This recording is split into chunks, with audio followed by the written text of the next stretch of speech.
मागच्या बसता येईल. खाली बसून घ्या, कॅमेरामॅननी खाली बसून घ्या, एवढीच विनंती. छातीचा पहाड करुणी जो बाप उद्धव साहेब झुंजत आहे, छातीचा पहाड करून जो बाप उद्धव साहेब झुंजत आहे ते खचून गेले नाही, मात्र डोक्यात आग आहे, मात्र डोक्यात आग आहे. पक्षप्रमुख उद्धव साहेब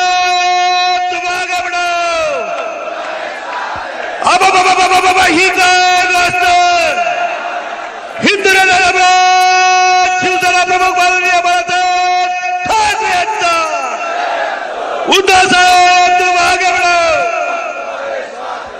राहुल गांधी साहेब तुम्हाला जमलेल्या माझ्या तमाम कट्टर निष्ठावंत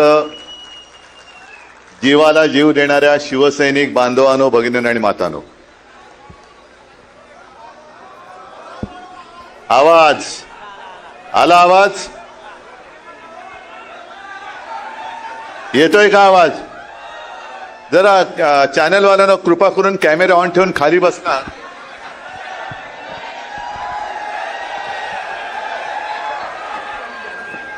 बस येतोय आवाज आता? काय होतं थोडं समजून घ्या, कारण जसं तुम्ही मला इथे बघताय तसं यांच्या माध्यमातून देशातल्या कानाकोपऱ्यात आपले शिवसेना प्रेमी आपला कार्यक्रम बघतायत. आता येण्यापूर्वी इथल्या पत्रकारांबरोबर भेटलो आणि त्यांनी मला विचारलं की कालपासून तुम्ही सभा घेताय, कसा प्रतिसाद आहे? म्हटलं मुळामध्ये ह्या सभा नाहीच आहेत, ह्या माझ्या शिवसैनिकांच्या कौटुंबिक भेटी आहेत, त्या सभेसारख्या होत आहेत. आणि इथे सगळे बघा कसं गच्च भरलंय, बाजूचा हॉल गच्च भरलाय, बाहेर रस्त्यावरती गर्दी आहे. इथे कुठेही काही नेण्या आणण्याची सोय, येता जाताना पर डे कोणाला पैसे दिलेत काय? हे सगळे शिवसेना प्रमुखांनी मला दिलेले जीवाभावाचे माझे सोबती आहेत. इथे खुर्च्यांशिवाय मला नाही वाटत कोणती गोष्ट भाड्याने आणली असेल, पण या खुर्च्या सुद्धा, ज्या खुर्च्यांवर सगळे बसलेत ती सुद्धा आपली हक्काची माणसं आहेत. कोणाला कसा मात चढला असेल तो एका शब्दात कसा उतरवायचा आहे ते संजय राऊत यांनी दाखवलं. किती मारशील माजून एक शब्द पुरेसा आहे, तुझं सगळं कोलमडून पडतं. आज बऱ्याच दिवसानंतर परभणीत आलोय. पहिल्या प्रथम मी परभणीकरांना धन्यवाद देतोय की तुम्ही आपल्या हक्काचा शिवसेनेचा महापौर निवडून दिलात, त्याच्याबद्दल खास धन्यवाद देतो. जनतेची सेवा करणारा एक कार्यकर्ता तुम्ही निवडून दिलात. आता त्याच्याही वरनं माझ्यावरती टीका झाली. याने म्हणे बाळासाहेबांचे विचार सोडले. का सोडले? की म्हणे महापौर मुसलमान आहे. असेल, पण तो आमचा आहे, त्याला शिवसेनेची उमेदवारी घेऊन शिवसैनिक म्हणून तो लढलेला आहे. बरं, ज्यांनी माझ्यावर टीका केली की यांनी म्हणे मुस्लिम महापौर दिला, बाळासाहेबांचे विचार सोडले, मग त्या गधड्यांना विचारायचं, तुम्ही कालच्या विधान परिषदेमध्ये जो आमच्या नावंदरच्या विरोधात उभा करून निवडून आणला तो कोण आहे? मग ठीक आहे, आपण तराजू काढू. त्यांनी निवडून दिलेला आमदार, त्याची पार्श्वभूमी काढा, त्याच्यावरती तो कुठे काय केस खटले बिटले होते, तुरुंगात होता का ते काढा. आणि एका त्या महाराजांच्या कीर्तनासाठी स्वतःची शेती पीक काढून ती जमीन उपलब्ध करून देणार आमचा महापौर बघा.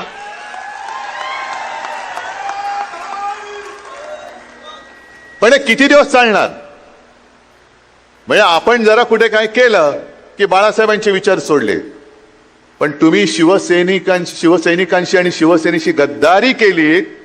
हा बाळासाहेबांच्या विचारांचा तुम्ही घात केलेला. मला तोही क्षण आठवतोय. मी विधानसभेला सुद्धा प्रचाराला आलो होतो आणि लोकसभेला सुद्धा आलो होतो. लोकसभेला तो स्टेडियम पूर्ण भरला होता. ते राहुल, ती सभा एक आपल्याला परत घ्यायची, त्याच स्टेडियम मध्ये घ्यायचे.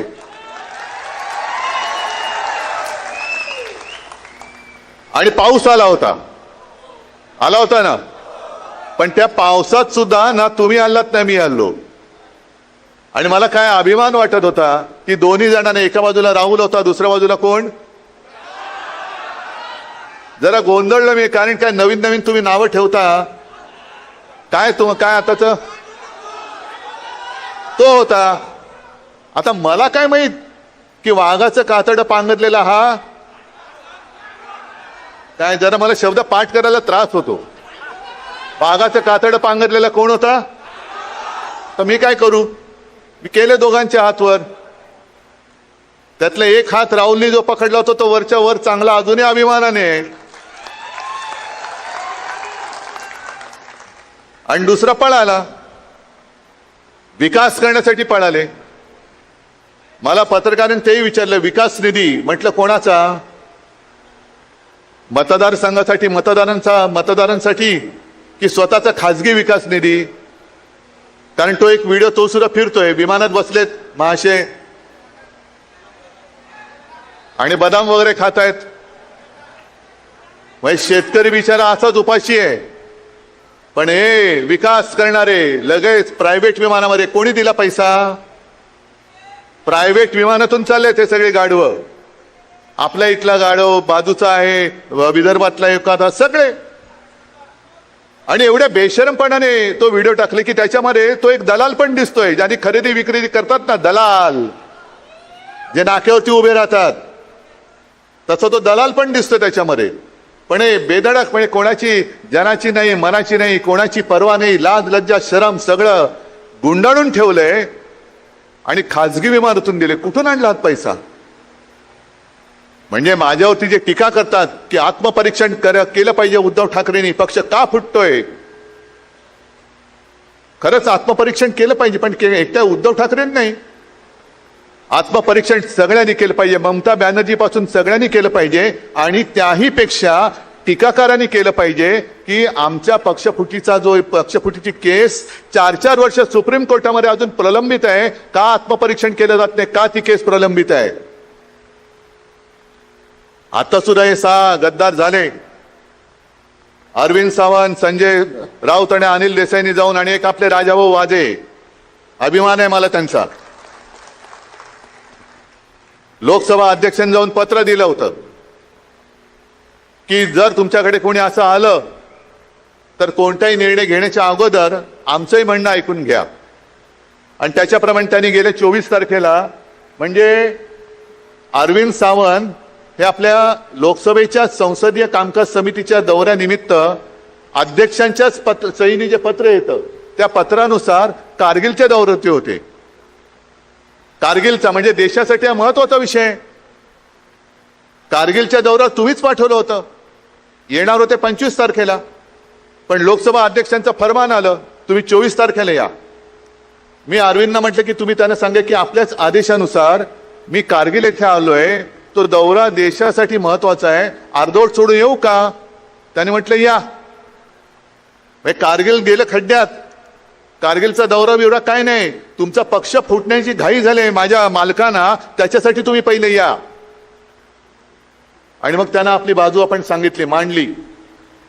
जी बाजू मी शिवसेना वर्धापन दिनाच्या निमित्ताने, ती उल्हास बापट म्हणाले, ती मी क्लिप ऐकवली होती, तुम्ही ऐकली असाल ती क्लिप. त्याच्यात स्पष्ट आहे, ते काय शेड्यूल 10 ना, त्याच्यामध्ये असं म्हटलेलं आहे की 2/3 लोकांनी, म्हणजे हा माझा पक्ष आहे, हा पक्ष इथून निवडून देतो, तेव्हा ते जाऊन तिकडे बसतात. तिकडे जाऊन बसणारे म्हणजे पक्ष नाही, ते आमचे प्रतिनिधी आहेत, लोकप्रतिनिधी आहेत. लोकप्रतिनिधी म्हणजे पक्ष नव्हे, जनता मतदार म्हणजे पक्ष आहे. आणि 2/3 जे सभासद असतात तिकडे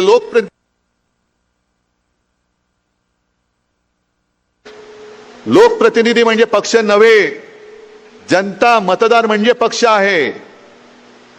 आणि 2/3 जे सभासद असतात तिकडे लोकप्रतिनिधी असतात, ते जर का इकडून तिकडे गेले आणि दुसऱ्या पक्षात विलीन झाले तर त्याला कायदेशीर मान्यता मिळू शकते का?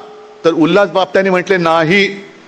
कायदे तज्ञ आहेत उल्हास बापट, बुजुर्ग आहेत. अशी माणसं फार थोडी राहिले ज्यांना कायद्याची, नुसते बुजुर्ग नाही तर कायद्याची काही बूज आहे, कायद्याची काही जाणीव आहे, कायद्याबद्दल काही आदर आहे, कायद्याचा अभ्यास आहे. घटनेमध्ये लिहिलेलं आहे की जेव्हा एखादा पक्ष दुसऱ्या पक्षात विलिनीकरणाचा निर्णय घेतो त्याला 2/3 लोकप्रतिनिधींचा जर पाठिंबा असेल तर ते होतं. 2/3 लोकप्रतिनिधी विलिनीकरणाचा निर्णय घेऊ शकत नाही. आता हा तुमचा नवीन जो शब्दांनी तुम्ही जो बॉस म्हणताय, हे सगळे 6च्या 6 जर कायद्याचं राज्य या देशात असेल तर ते बाद झाले पाहिजे. जर कायद्याचं राज्य असेल तर. आणि कायद्याचं राज्य नसेल, पण मला अजूनही लोकसभा अध्यक्षांवरती विश्वास आहे, कारण शेवटी तुम्ही कायदा पाळला नाहीत तर जनतेला सांगू शकणार नाही तुम्ही कायदा पाळा म्हणून. सुरुवात वरून व्हायला पाहिजे. लोकसभा अध्यक्षांनी कायदा पाळला पाहिजे. जे डॉक्टर बाबासाहेब आंबेडकर यांनी आपल्याला घटना दिलेली आहे, जी घटना दिली त्या घटनेनुसार जे योग्य आहे ते योग्य करण्याचा अधिकार हा लोकसभा अध्यक्षांनी दिला आहे. अधिकार आणि मर्जी याच्यामध्ये फरक आहे. आम्ही अधिकार मानतो, मर्जी मानणार नाही. मर्जी नाही मानणार आम्ही. आणि म्हणून 2/3 जर तिकडे गेले असतील, त्यांना वाटलं असेल की 6वा आला म्हणजे झालं, 6वा आला म्हणजे झालं. होत नाही. आणि कायद्याला जागणारे लोकसभा अध्यक्ष आहेत असा माझा अद्याप तरी विश्वास आहे. आणि कदाचित या चॅनलच्या माध्यमातून ते बघत असतील. मी जे मराठीत बोलतोय ते हिंदी करून त्यांना कोणतरी सांगत असेल तर त्यांना मला हात जोडून सांगायचंय की जे घटनेत दिलेलं आहे त्याचं उल्लंघन तुमच्यासारख्या जबाबदार पदावरती बसलेल्या व्यक्तींनी करता कामा नये. कारण नाहीतर इतिहासामध्ये जशी आमची एक निस्पृह निष्पक्षपातीपणे न्याय देणारे म्हणून रामशास्त्री प्रभूणेंची नोंद झाले, तशी तुमची घटना तोडणारे अध्यक्ष म्हणून नोंद होऊ देऊ नका. एवढीच मला त्यांना हात जोडून विनंती करायची. आणि मग राहतोय प्रश्न तो परभणीचा. आता सुद्धा मी येताना मला शेतकरी भेटले, आमचा पीक विमा अजून मिळालेला नाहीये. काय विकास कुठे आहे? ज्या वेळेला इकडे गेल्या वर्षी अजून 1 वर्षही नसेल झालं, आपत्ती आली होती, प्रचंड पाऊस कोसळला होता, शेतकऱ्यांचं पीक तर वाहून गेलंच, घरदारं वाहून गेली, मुलांची वह्या पुस्तकं वाहून गेली, आणि शेत जमीनच्या जमिनी खरवडून गेल्या होत्या अक्षरशः. म्हणजे ते सगळे खालचे दगडगोटे हे वरती आले होते. आता जसे दगडगोटे गद्दार वरती आलेत तसे ते जमिनीतले दगडगोटे वरती गेले होते, आले होते, आणि जमीनचा कस संपूर्ण मारून टाकला होता. जे म्हणतात उद्धव ठाकरे फिरले नाही, उद्धव ठाकरे फिरले नाही, मग तेव्हा कोण फिरलं होतं? मी आलो होतो ना तुमच्या इकडे. पण त्या दौऱ्यामध्ये माझ्यासोबत राहुल होता. हा कुठे होता? गद्दार. मोर्चाला नुसता तोंड दाखवायला आला होता. पण मी शेतकऱ्याच्या बांधावरती जाऊन आंबारस, तुम्ही बरोबर होतात, अनेक जण इथले माझ्या सोबत होते, तुमच्यापैकी सुद्धा अनेक जण सोबत असतील. आपण शेतकऱ्याला जाऊन भेटलो होतो, बांधावर जाऊन भेटलो होतो, त्यांच्याबरोबर बोललो होतो, आणि मग तिथून आपण मागणी केली होती की शेतकऱ्याला संपूर्ण कर्ज मुक्त करा. त्या कुठल्याही दौऱ्यामध्ये हा गद्दार नव्हता. उद्धव ठाकरेंनी आमच्याकडे लक्ष द्यायला पाहिजे होतं. मला पत्रकारांनी विचारलं, म्हटलं बरोबर आहे, जर लक्ष दिलं असतं तर तुमच्या भानगडी आम्हाला कधीच कळल्या असत्या. लक्ष नाही दिले, माझी चूक झाली. लक्ष द्यायला पाहिजेच होतं, पण यापुढे तुम्ही लक्ष द्यायचंय. हा जो तुम्ही माझ्याकडे चाबूक दिलेला आहे, आसूड, महात्मा ज्योतिराव फुलेने जो म्हटलंय शेतकऱ्याचा आसूड, तसा आसूड आहे. आणि हा चाबूक तुम्ही मला दिलात, पण मी तुमच्याकडे परत दिलाय, कारण हे चालवण्याचं काम तुम्ही करायचंय. हे चालवण्याचं काम तुम्ही करायचंय. म्हणजे तुम्ही आतापर्यंत ज्याला प्रेम दिलं त्या प्रेमामुळे माजले. आणि काही जणांची लायकी नसते, प्रेम ज्यांना परवडत नाही ना ते गद्दारी करतात. आणि जर का विकास निधीसाठी पक्षांतर केलं असेल तर मी काल सुद्धा म्हटलं, झालं आज यावर्षी RSSला 100 वर्ष झाली. 100 वर्ष. भारतीय जनता पक्षाला सुद्धा आणीबाणीनंतर जन्माला आलेला पक्ष आहे. त्याच्या आधी जनसंघ होता. आज आमचे 3 खासदार आणि राज्यसभेत 1 खासदार आहे. हे आपले 3-4 जण पुरेसे आहेत. पण 3 खासदार राहिले, शिवसेना संपली, तर सगळ्या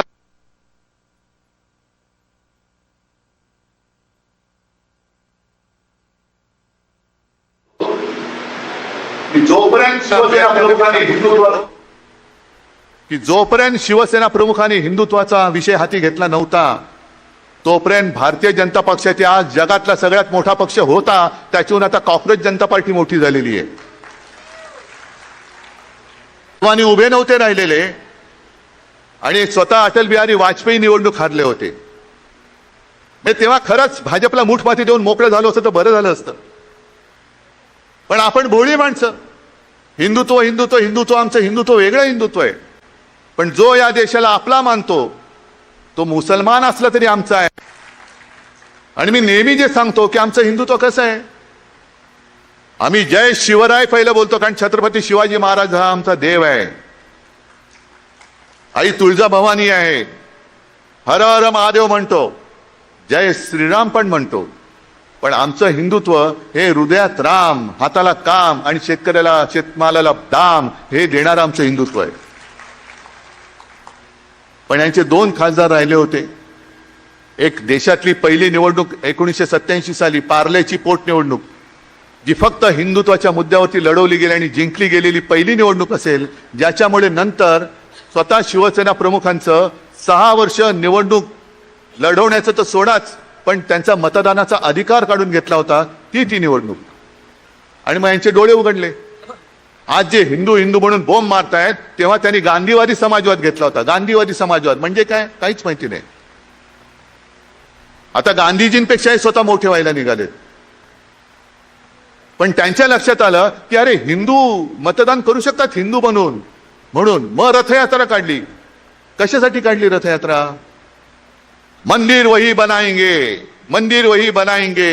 हे आम्ही पण त्याच्यामध्ये एकत्र झालो. स्वतः खैरे साहेब गेले, आपले सतीश प्रधान गेले, तेव्हा सावे होते, अनेक जण हे तिकडे गेले. बाबरी पाडली गेली, कारण कार सेवा करायचे. दुपारी जेव्हा माहिती आली, बातमी आली, मला वाटतं संजय तूच फोन केला होता बाळासाहेबांना, बाबरी पाडली म्हणून.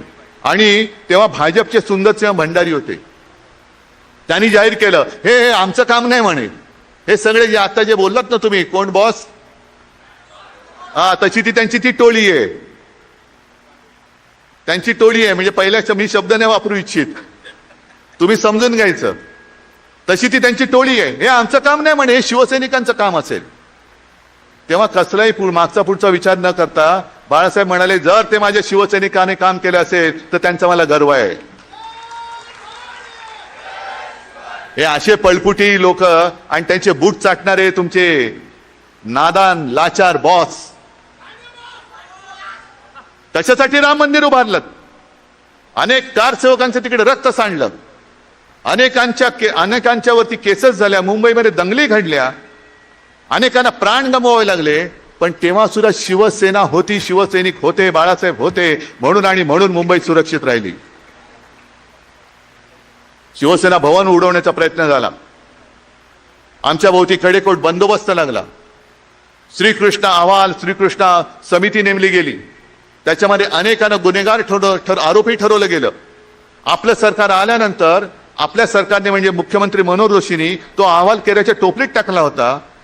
अटलजींचा फोन आला, नाही हे ठीक नाहीये, कचऱ्याच्या टोपलीत परत बाहेर काढा. परत बाहेर काढला, कारण त्यांना माहिती होतं कचऱ्याच्या टोपलीत परत बाहेर काढा. परत बाहेर काढला, कारण त्याला माहिती होतं की त्याच्यामध्ये हे सुद्धा भाजपचा कार्यक्रम होता. सगळे जे होते ज्यांनी हिंदुत्व केलं ते सगळे शिवसैनिक होते. सगळ्या शिवसैनिकांवर जोडल्या भाजपचा हे सुद्धा कार्यक्रम केला.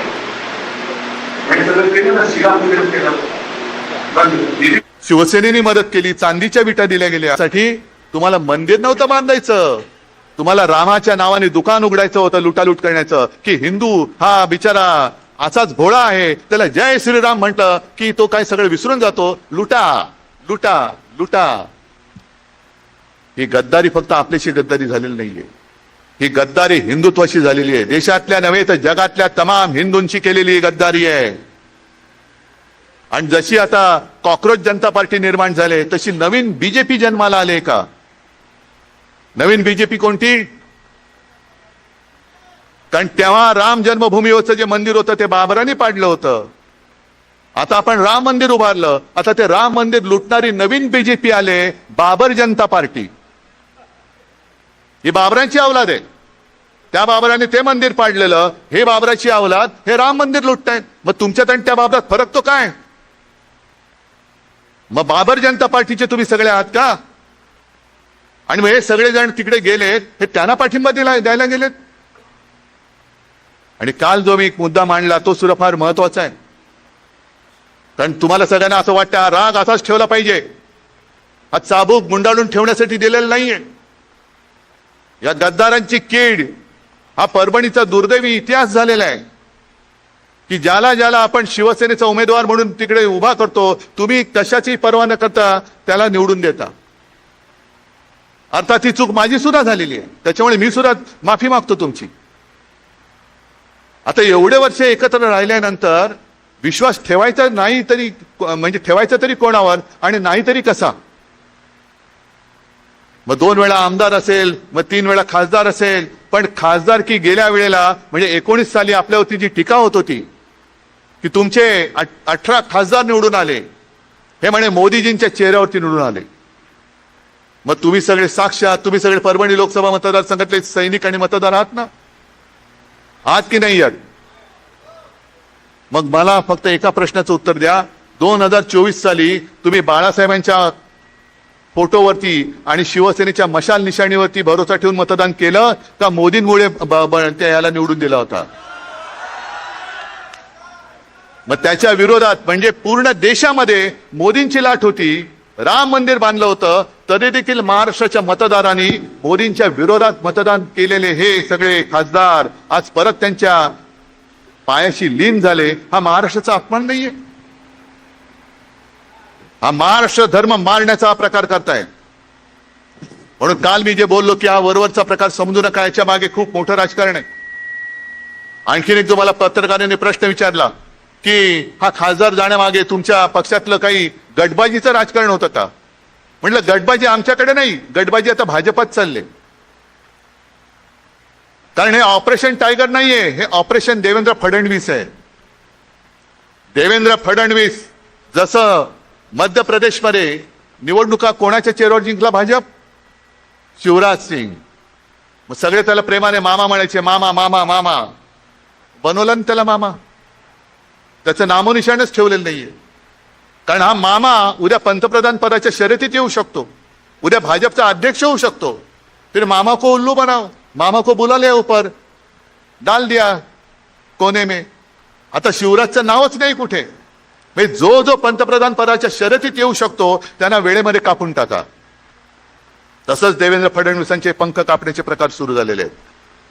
काल माझ्यासोबत तिकडे काल परवा माझ्यासोबत विमानात बसले होते, पण हतबल होते, हतबल. म्हणजे कळतच नव्हता मुख्यमंत्री आहे असं काय झालं. ह्या आत्मविश्वास पूर्णपणे गमावलेला हा माणूस.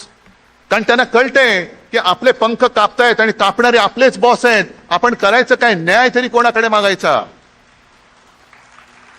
कोणतं दार ठोकायचं? कारण ते दार उघडलं तर पंख कापणार, हे दार उघडलं तरी पंख कापणार. म्हणजे जे काय वाचलंय ते वाचून जेवढे दिवस आहेत तेवढे ढकललेले बरे. या परिस्थितीमध्ये देवेंद्र फडणवीस आहेत. कारण कदाचित उद्या, कारण प्रत्येक गोष्टीला शेवट असतो, यांच्यानंतर कोण, त्यांच्यानंतर कोण, महत्वाकांक्षा सगळ्यांच्या असू शकतात. उद्या कदाचित देवेंद्र फडणवीस पंतप्रधान पदाच्या शर्यतीत आले तर, जसं तुम्ही विसरून गेलात, नितीन गडकरी होते की नव्हते? नितीन गडकरी भाजपचे अध्यक्ष होते, पुन्हा अध्यक्ष होत होते. पण पुन्हा अध्यक्ष झाले असते तर कदाचित नितीन गडकरी पंतप्रधान झाले असते. म्हणून गडकरींचे पंख असे कापले की त्यांच्या सगळ्या त्या निष्ठेमध्ये इथेनॉलचं पाणीच घालून टाकलं, पातळ करून टाकलं, त्यांचं सगळं भेसळ करून टाकली. आता नितीन गडकरी बिचारे काय करू शकतात? काही करू शकत नाही. कारण पंख छाटलेत. उड उड उड उड उड. कसा उडणार? पंख तुम्ही छाटलेत, पिसं तुम्ही कापलीत, उडूच शकत नाही. आणि म्हणून बरोबर बघा, कारण आता मिंदेला काय भविष्य नाहीये. गद्दार शेवटी गद्दारच असतो. गद्दारांनी किती उड्या मारल्या तरी त्याचं नुसतं वापरा आणि फेका एवढाच मिंद्याचा उपयोग आहे. आपल्या विरुद्ध लढवायचं, पैसे देऊन माणसं फोडायची. बरं माणसं कशी? की आता एक एक माणसं जी तुम्ही मेहनतीने तयार केली त्यांचं करिअर उद्ध्वस्त करून टाकायचं. आता हा गद्दार पुन्हा परभणीमध्ये तोंड दाखवायला जागा शिल्लक आहे. म्हणजे एक माणूस संपला, बाजूचा संपला, त्याच्या बाजूचा संपला, सगळे आपली माणसं संपून टाकायची, कोणी प्रतिस्पर्धी ठेवायचा नाही. तसाच उद्या या मिंदेचा कार्यक्रम होणार आहे. जोपर्यंत त्याचा उपयोग आहे तोपर्यंत मिंदेला डोक्यावरती घेऊन फिरतील आणि उपयोग झाला तर विसर्जन करून मोकळे. कारण हे जर असं नसतं तर हे 6 गद्दार सरळ भाजपात घेतले असते यांनी. घेतले असते ना, पण भाजपात नाही घेतले. इथे घेतले ते मिंदेकडे घेतले, तृणमूलचे घेतले ते त्यांच्या भलत्याच कुठल्या तरी पक्षात घेतले. का? कारण जर भाजपात घेतले तर भाजपाचा त्यांना पक्षादेश जारी लागू होईल आणि मग मतदान घेतलं तर पंतप्रधान पदी कोण पाहिजे, तर त्यांना झक्कत हे भाजपचा जो नाव असेल जे असेल त्यांना मतदान करावं लागेल. पण सगळे मोकळे असतील आणि मित्र पक्ष म्हणून असतील तर मग ते त्यांची मतं वेगळी वेगळी ही मांडू शकतात. म्हणून हा डावपेच चाललाय. अंतर्गत गटबाजी ही भाजपामध्ये आहे, शिवसेनेमध्ये नाहीये.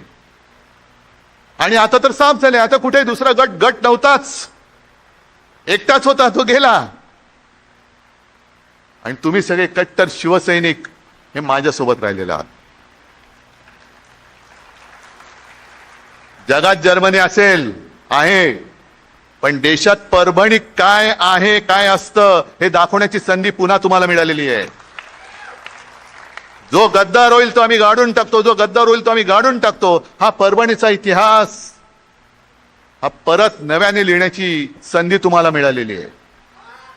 आणि आजपर्यंत आपला एक इथला आमदार यायचा, एक खासदार यायचा, बाकी एखादा दुसरा आला तर आला. कारण नेहमी मला असं सांगितलं जायचं की साहेब तो खासदार म्हणे खाली सेटलमेंट करतो, की खाली तू वरती मी.